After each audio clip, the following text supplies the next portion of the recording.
Another rotation. Another batch of hopefuls convinced they have what it takes to survive the Nexus Challenge. My name is Kethvar, and I have the absolute privilege of watching young beings from across the galaxy humiliate themselves in the most spectacular ways possible. As a mid-tier administrator for the Galactic Academy, I get front-row seats to witness dreams crushed faster than a Vorthan's exoskeleton under pressure. The testing facility sprawls before us like a metallic beast, its corridors designed to break even the strongest minds.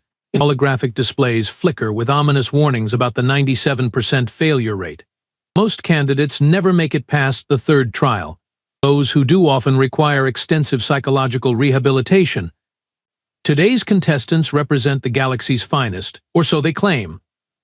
The Craxian delegation arrived 3 cycles early, their crystalline carapaces gleaming with embedded neural enhancers. Each one carries equipment worth more than my annual salary. Quantum processors hum softly in their biosuits, while micro-drones orbit their heads like technological halos. Behold the intellectual elite, I mutter to myself, watching them calibrate their atmospheric processors for the 100th time. The Centauri team clusters nearby, their 6 arms moving in perfect synchronization as they assemble modular combat suits. Their reputation for tactical brilliance precedes them, though their tendency to overthink simple problems has become something of a running joke among the faculty. Still, they bring enough firepower to level a small moon. Then there are the Thylorians, those smug gaseous beings who exist in specialized containment units. Their psionic abilities are legendary, and they never let anyone forget it. They float around making condescending comments about primitive solid-state consciousness, while their support staff tends to their environmental systems. The registration deadline approaches, and I start wondering if we might actually finish early today. That's when she shows up. A human girl stumbles through the entrance, looking like she just rolled out of bed. Her hair is tied back in what can only be described as a functional mess, and she's wearing simple clothes that would barely qualify as casual wear on most civilized worlds. No environmental suit, no neural enhancers, no quantum processors. Just a worn backpack that looks like it has seen better decades. "Excuse me," she says, approaching my desk with a smile that suggests she finds this whole situation amusing. "I'm here for the Nexus Challenge. Maya Frost from Earth." I stare at her for a long moment, waiting for the punchline. "You're serious?" "Dead serious," she replies, completely missing the irony of her word choice. The other contestants have noticed her arrival, and their reactions range from confusion to outright laughter.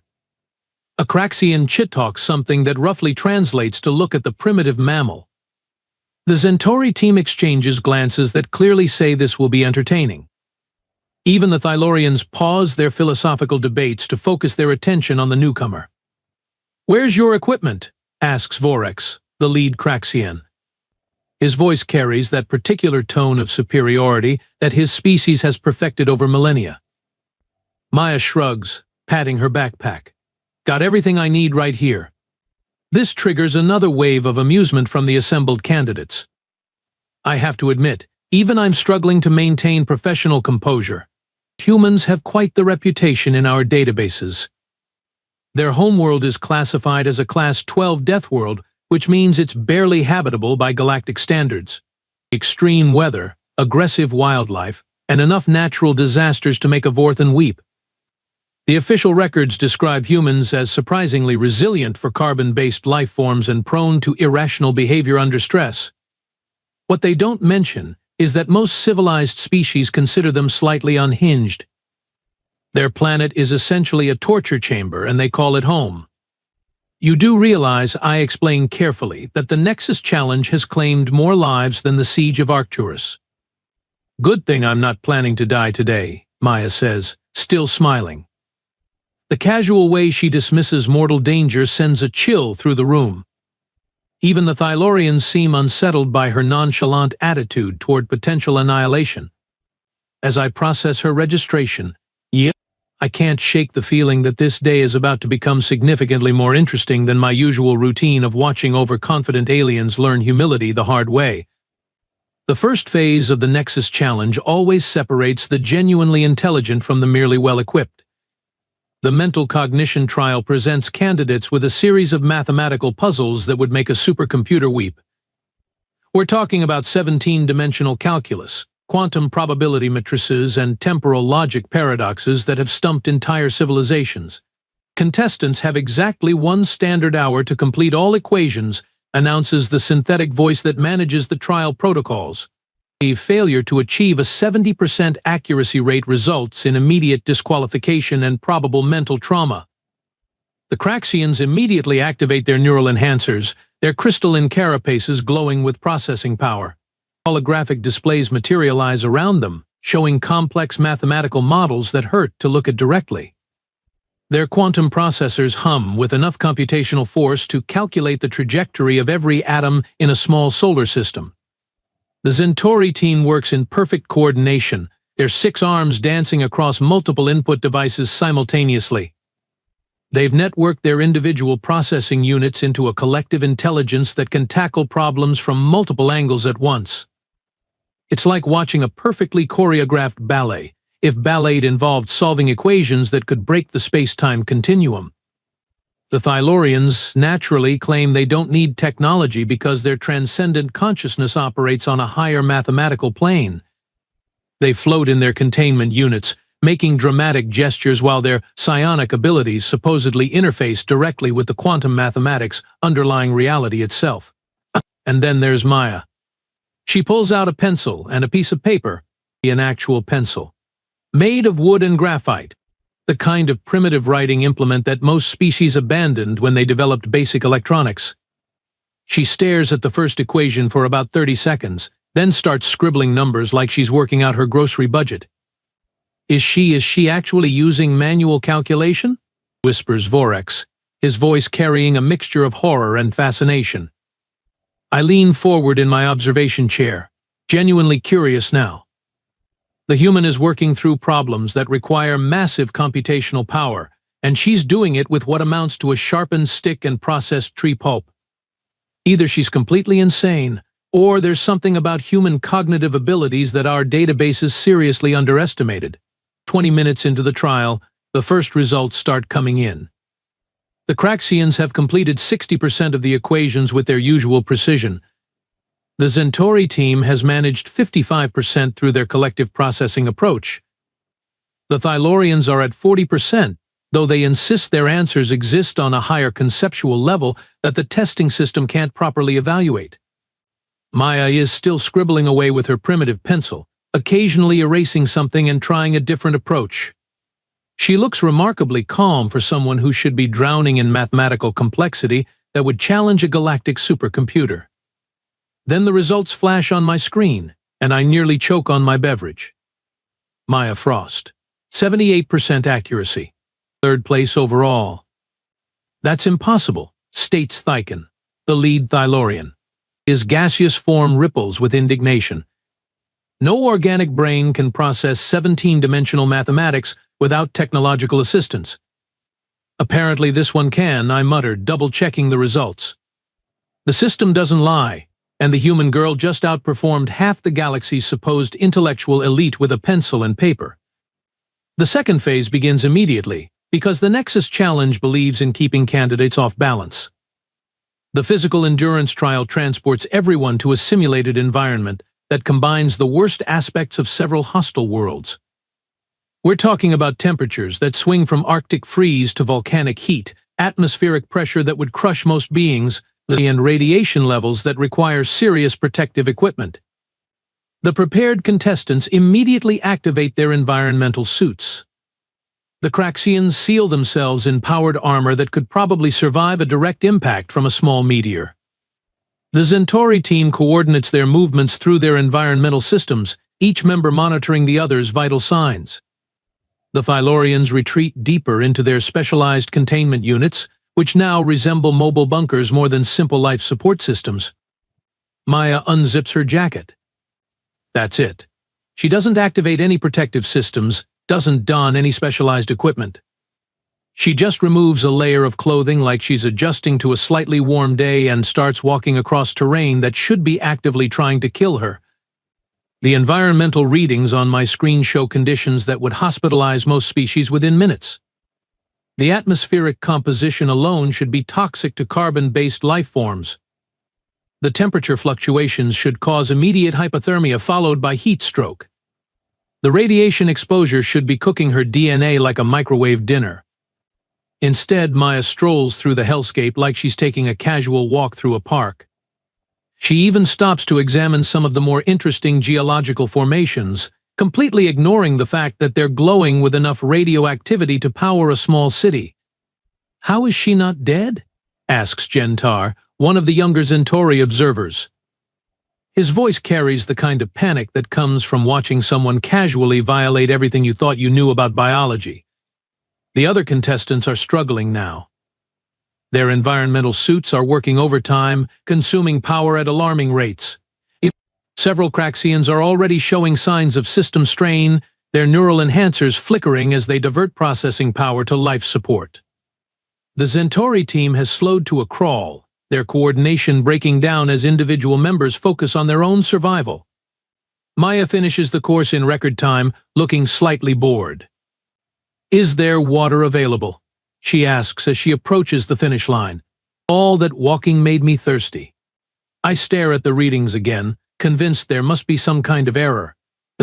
But the data doesn't lie.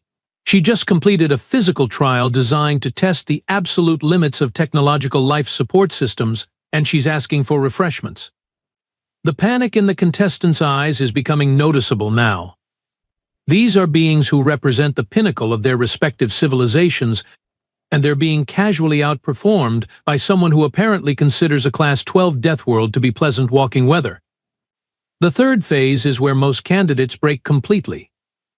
The combat simulation trial pits contestants against advanced AI opponents programmed with the tactical knowledge of 1,000 military campaigns. These aren't your standard training dummies, these are virtual killing machines designed to exploit every weakness in conventional combat doctrine. The arena materializes around us, a shifting landscape of urban warfare combined with hostile terrain. The AI opponents appear as sleek, mechanical entities with adaptive weaponry and predictive combat algorithms. They've been programmed to counter every known military strategy in the galactic database. Contestants will face escalating combat scenarios, the synthetic voice announces with what sounds suspiciously like sadistic glee. Victory conditions include survival, tactical superiority, and mission completion. Failure conditions include death, dismemberment, or psychological collapse. The Craxians deploy immediately, their combat suits transforming into walking weapons platforms. Plasma cannons extend from their shoulders while energy shields flicker to life around their positions. They move with the precision of a military unit, coordinating fire patterns and establishing overlapping fields of coverage. Their tactical displays show enemy positions, probable attack vectors, and optimal defensive positions. The Centauri team executes a textbook combined arms approach. Their six-armed physiology allows them to operate multiple weapon systems simultaneously while maintaining communication and coordination. They establish a fire base, deploy automated defense turrets, and begin systematic elimination of enemy positions. It's like watching a perfectly executed military exercise from an advanced warfare manual. The Thylorians take a different approach, using their psionic abilities to attempt direct neural interference with the AI opponents. Their containment units transform into heavily armored command centers, while they project mental attacks designed to disrupt enemy programming. Theoretical warfare at its finest. Maya picks up a rock. Not a sophisticated piece of improvised weaponry. Not a strategically positioned debris that could be used as cover. Just a rock. A plain, ordinary rock that happened to be lying on the ground near her feet. "What is she doing?" mutters Thyken, his gaseous form rippling with confusion. I'm wondering the same thing as Maya examines the rock like it holds the secrets of the universe. The AI opponents have begun their attack patterns, and sophisticated military technology is unleashing fury across the arena. Meanwhile, the human is apparently fascinated by igneous geology. Then she throws the rock, not at an enemy, not at a strategic target. She throws it at a wall, where it ricochets off at an angle that sends it bouncing through a series of structural supports. The supports collapse, bringing down a section of the arena that crushes 3 AI opponents and creates a choke point that forces the remaining enemies into a kill zone. "That was accidental, right?" asks Gentar, his voice carrying the desperate hope of someone clinging to a rational worldview. Maya's second rock brings down a communications tower, cutting off the AI's coordination network. Her third rock triggers a chain reaction that floods part of the arena, short-circuiting several enemy units. She's not fighting the AI opponents, she's turning their own environment against them. The Craxians, despite their superior firepower, are struggling against enemies designed to counter their tactics. The Centauri team's coordination is being disrupted by adaptive AI countermeasures. The Thylorians' psionic attacks are being filtered out by advanced neural shielding. Maya finishes the simulation by using environmental hazards to eliminate the remaining AI opponents without firing a single shot. She doesn't just win, she achieves a tactical victory that breaks the previous record by 17 minutes. How? Vorex's voice carries the kind of existential bewilderment that comes from watching everything you believe about warfare get casually dismissed. The AI was programmed to counter known military tactics, Maya explains with a shrug. So I didn't use any. The fourth phase arrives before anyone has time to process what just happened. The leadership trial presents candidates with a series of impossible moral dilemmas designed to test decision-making under pressure. These aren't simple ethical questions, these are scenarios that have no correct answers, situations where every choice leads to catastrophic consequences. The first scenario involves a colony ship with failing life support. Save the adults and let the children die, or save the children and condemn the adults. The Craxians apply logical analysis, calculating maximum survival probability based on resource allocation. The Centauri team attempts to find technological solutions that might save everyone. The Thylorians retreat into philosophical abstractions about the nature of sacrifice and the greater good. Maya's solution is to modify the life support system to extend its operational time, evacuate non-essential personnel to reduce resource consumption, and implement rationing protocols that maximize survival chances for the entire population. That's not one of the approved options, states the testing system. Then your options weren't good enough, Maya replies. The second scenario involves a war between 2 allied species where supporting either side would result in galactic conflict. The advanced contestants struggle with political calculations and diplomatic protocols. Maya's solution is to mediate a peace treaty by identifying the underlying resource dispute and proposing a mutually beneficial trade agreement. That scenario was designed to be unsolvable, I whisper to myself, staring at the results. The third scenario presents a choice between saving a planet's ecosystem or preserving its sentient population. Maya's solution involves relocating the population to preserve the ecosystem while establishing orbital habitats that maintain their cultural continuity.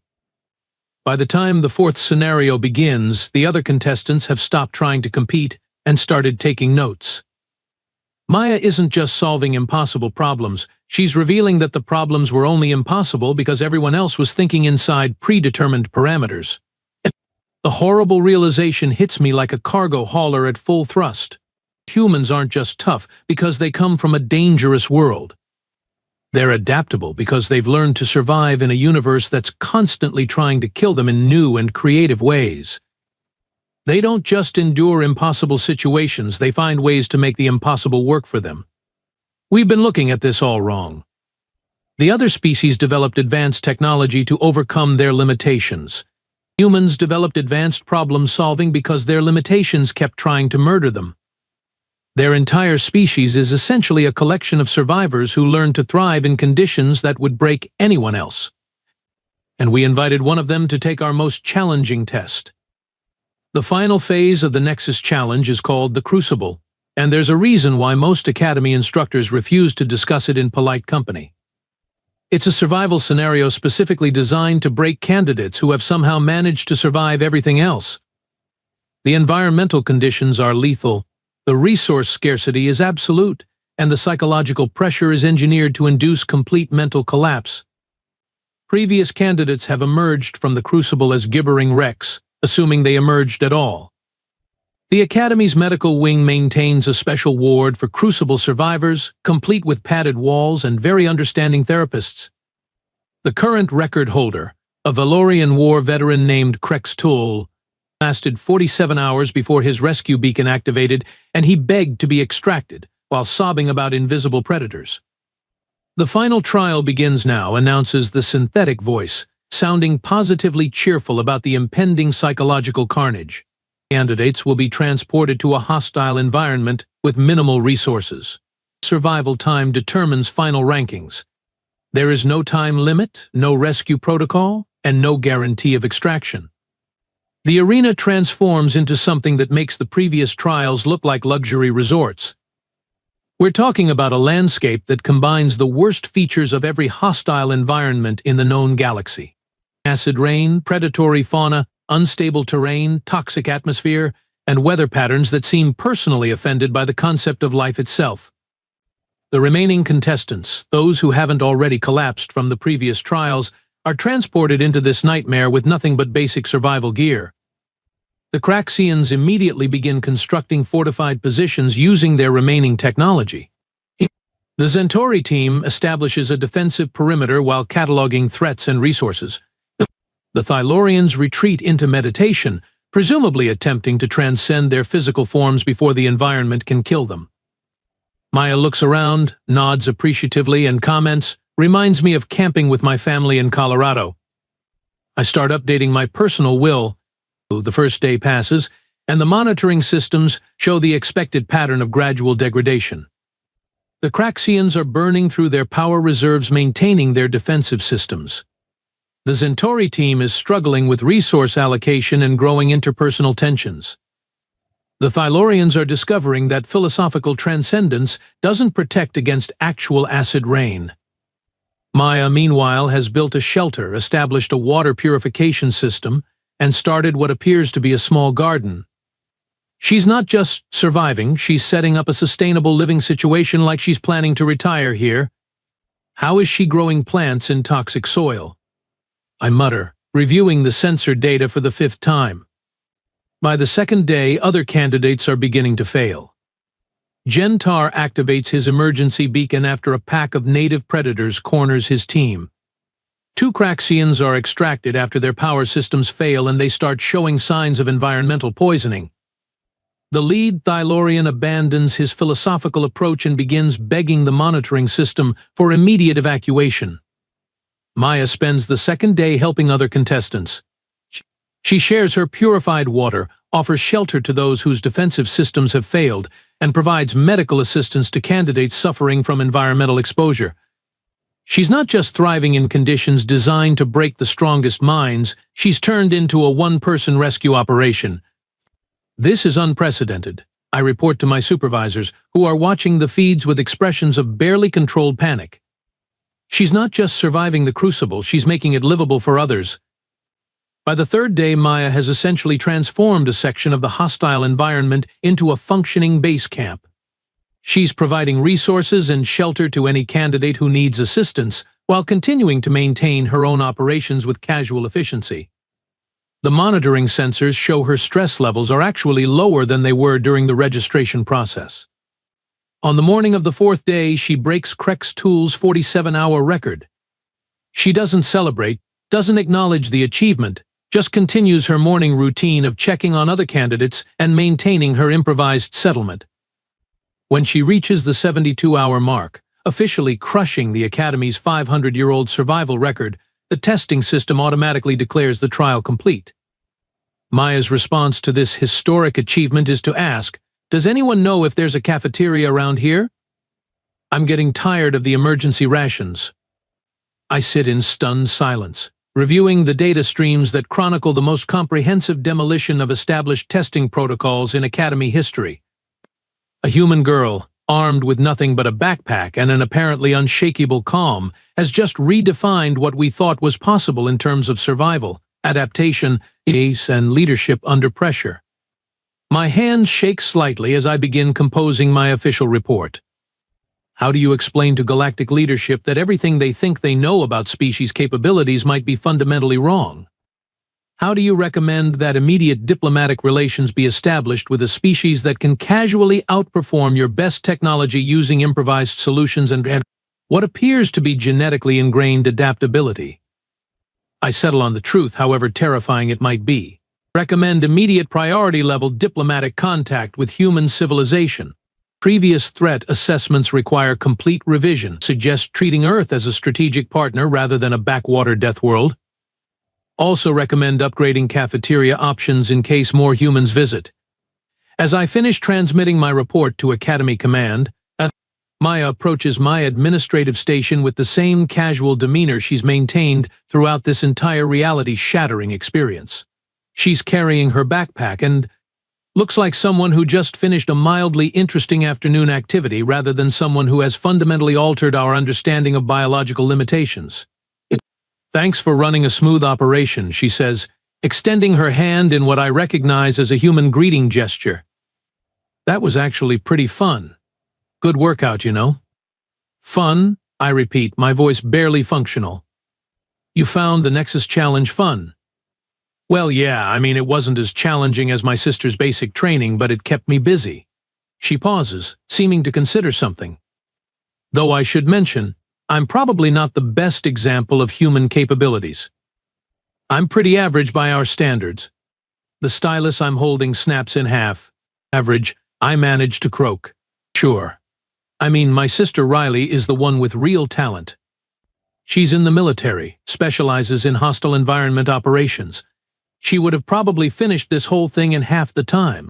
Maya shrugs, apparently oblivious to the fact that she's just implied the existence of humans who could make her record-breaking performance look mediocre. "Your sister," I say slowly, "would have done better." "Oh, definitely. And don't get me started on our athletes, or the people who work in extreme weather research, or the folks who do underwater welding, or mountain rescue teams," or she trails off. Noticing my expression. "Are you okay? You look a little pale." "Well, paler than usual." I stare at her, processing the implications of what she's saying. If Maya represents average human capability, and she just casually dismantled every challenge we could devise, then what exactly are we dealing with when it comes to their specialists? Their military personnel? Their emergency responders? "I need to update my report," I whisper. "Cool. Hey, before I go, is there anywhere I can grab a sandwich?" The emergency rations weren't bad, but I could really go for some actual food. As Maya wanders off in search of sustenance, I sit in my chair contemplating the complete collapse of everything I thought I understood about galactic power structures. We've been operating under the assumption that technological advancement equals superior capability.